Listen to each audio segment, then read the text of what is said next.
അവിശ്വാസം നിറഞ്ഞ ഒരു ഹൗസായി ഒരു ഡിവൈഡഡ് ഹൗസായിട്ട് ഒട്ടുമേ ഉത്കർഷയില്ലാത്ത ആത്മവിശ്വാസമില്ലാത്തൊരു സംവിധാനമായിട്ട് UDF നിൽക്കുന്ന കാലത്താണ് VD സതീശൻ എന്ന നേതൃസ്ഥാനത്തേക്ക് വരുന്നു, അതിനെ മുന്നോട്ട് കൊണ്ടുവരുന്നു, അതിനെ റീവൈറ്റലൈസ് ചെയ്യുന്നു, അതിന് എനർജി കൊടുക്കുന്നു.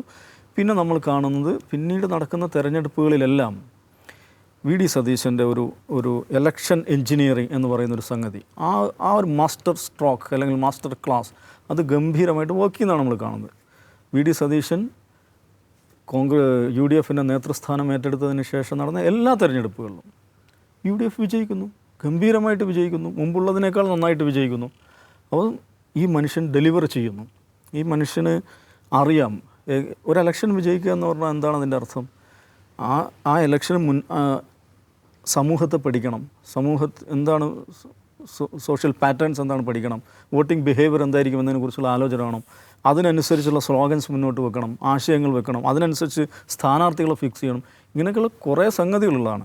അപ്പോൾ അതിലെല്ലാം വളരെ മെറ്റിക്കുലസ് ഓപ്പറേഷൻ എന്ന് പറയാവുന്ന തരത്തിൽ ഓരോ ഘട്ടത്തിലും VD സതീശൻ ഓരോ സ്റ്റെപ്പ് മുന്നോട്ട് പോകുന്നു. അപ്പോൾ അതിൽ നമ്മൾ ആദ്യം കാണുന്ന മാറ്റം എവിടെയാണ്? ഈ പറയുന്ന മുസ്ലിം ലീഗിൻ്റെ മെൻറ്റാലിറ്റി തന്നെ മാറ്റം വരുന്നത് നമ്മൾ കാണുകയാണ്. മുസ്ലിം ലീഗ് നേതൃത്വത്തിൻ്റെ ഒരു കോൺഫിഡൻസ് വരികയാണ്. നമുക്ക് കേരളത്തിൽ UDFലെ ഒന്നാം കക്ഷി കോൺഗ്രസ്സാണ്, പക്ഷേ അതുപോലെ തന്നെ പ്രധാനമാണ് ലീഗിൻ്റെ സാന്നിധ്യം എന്ന് പറയുന്നത്. കാരണം കോൺഗ്രസ് എന്ന് പറയുന്നത് ഒരാൾക്കൂട്ടമോ അല്ലെങ്കിൽ ഒരു പ്രവണതയുടെ പേരാണ്, ഒരു സെൻട്രിസ്റ്റ് ട്രെൻഡാണ് പൊളിറ്റിക്സ്, അല്ലാതെ അതൊരു വലിയൊരു സംഘടനാ രൂപമല്ല. പക്ഷേ മുസ്ലിം ലീഗ് എന്ന് പറയുന്നത് UDFിലെ ഏറ്റവും സംഘടിതമായിട്ടുള്ള പാർട്ടിയാണ്, രണ്ടാമത്തെ പാർട്ടിയാണെങ്കിലും ഏറ്റവും സുഘടിതമായിട്ടുള്ളൊരു പാർട്ടിയാണ്. ആ പാർട്ടിയുടെ സജീവമായ സാന്നിധ്യം, ആ പാർട്ടിയുടെ സാന്നിധ്യമല്ല ഞാൻ പറഞ്ഞു, ആ പാർട്ടിയുടെ സജീവമായ സാന്നിധ്യം, UDFിൻ്റെ ആത്മാർത്ഥമായ സാന്നിധ്യം UDFിൻ്റെ വിജയത്തിന് വളരെ പ്രധാനമാണ്. അപ്പോൾ ലീഗ് ഹാഫ് ഹേർട്ടഡായിട്ട് നിൽക്കുകയാണ്.